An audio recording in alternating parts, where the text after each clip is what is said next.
Selanjutnya ada Euronews. Pada tahun 1993, Uni Eropa mendirikan jaringan beritanya sendiri yang dikenal sebagai Euronews. Berkantor pusat di Prancis dan menyiarkan berita dengan 7 bahasa.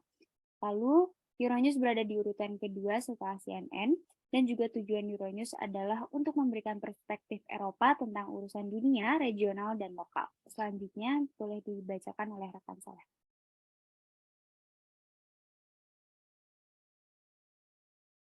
Di slide selanjutnya ada Channel News Asia.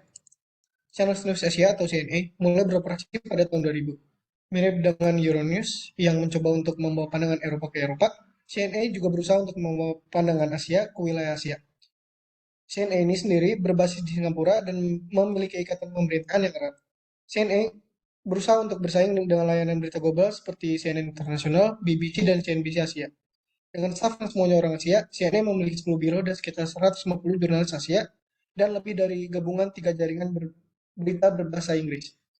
CNN mencoba menarik demografik dengan harapan dapat menarik audiens dari seluruh wilayah yang paling padat penduduknya di dunia dengan berfokus pada berita Asia.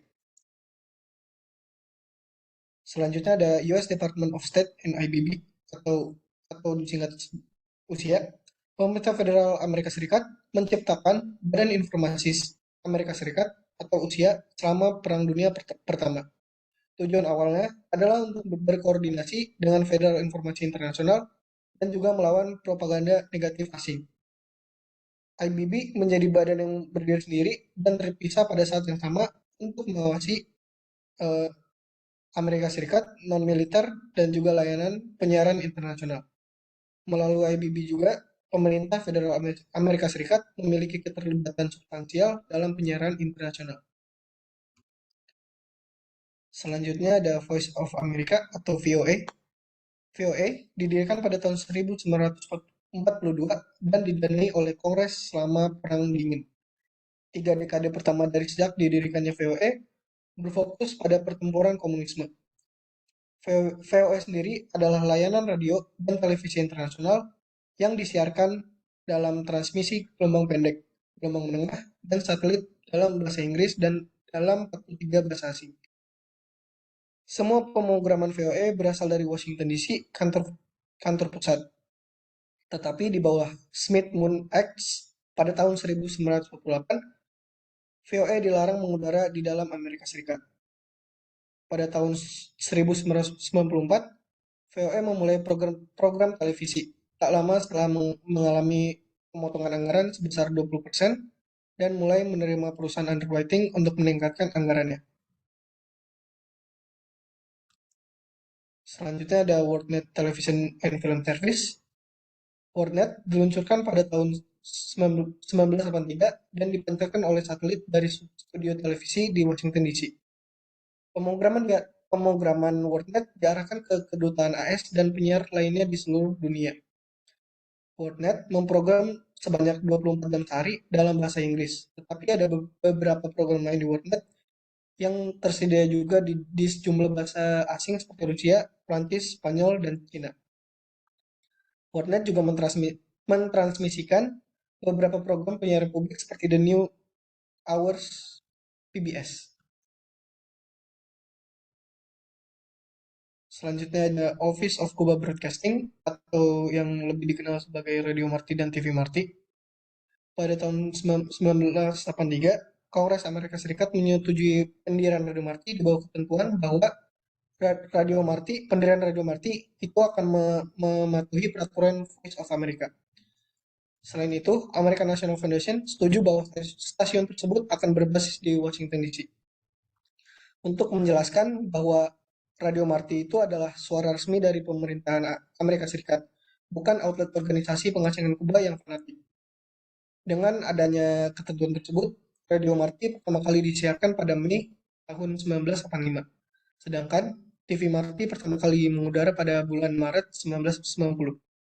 Pada tahun 1998, berdasarkan undang-undang yang disahkan oleh Kongres dan ditandatangani sebelumnya oleh Presiden Clinton, radio dan TV Marti berhasil menyelesaikan perpindahan studio dari Washington DC ke Miami, Florida. Selanjutnya ada kebijakan VOA. Di bawah VOA, program-program Radio Marti akan diproduksi sesuai dengan peraturan VOE sebagai berikut. Itu piagam VOE yang menyatakan kepentingan jangka panjang Amerika Serikat dilayani dengan berkomunikasi langsung dengan orang-orang di dunia melalui radio. Agar efektif, Voice of America harus mendapatkan perhatian dan masyarakat dari pendengar. Oleh karena itu, di sini ada prinsip-prinsip atau kebijakan yang akan mengatur siaran Voice of America atau VOE. Tiga kebijakan yang dimaksud adalah yang pertama, VOE akan berfungsi sebagai sumber yang konsisten, andal, dan dapat dipercaya. Berita VOE bersifat akurat, objektif, dan menyeluruh. Yang kedua, VOE akan mewakili Amerika, bukan hanya golongan tertentu saja, dan karena itu akan menyajikan proyeksi yang seimbang dan menyeluruh terhadap refleksi pemikiran Amerika Serikat yang signifikan.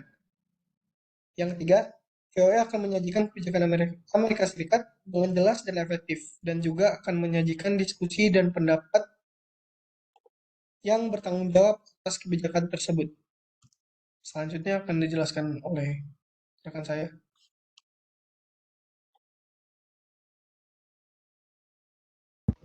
Baik, yang selanjutnya adalah kesimpulan. Abad ke-20 adalah saksi adanya perubahan signifikan dalam komunikasi global. Diawali dari munculnya CNN sebagai stasiun UHF kecil di Atlanta, Georgia, dan menjadi jaringan global yang dominan untuk berita terkini.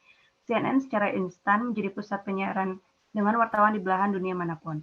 Sistem berita televisi global dirancang untuk menarik pasar ekspor utama di seluruh dunia untuk memperluas layanan mereka, dengan menarik audiens yang lebih besar dengan menyesuaikan demografis untuk pengiklan mereka. Berkat kehadiran internet, layanan radio menjadi terasa usang. Kurangnya dukungan baik secara politik maupun finansial, seperti pada BBC dan Voice of America pada tahun 90-an, membuat mereka harus memperluas jangkauan audiensnya dengan meminta pendanaan dari pemerintah dan penjaminan emisi untuk perusahaan bagi pemrograman tertentu.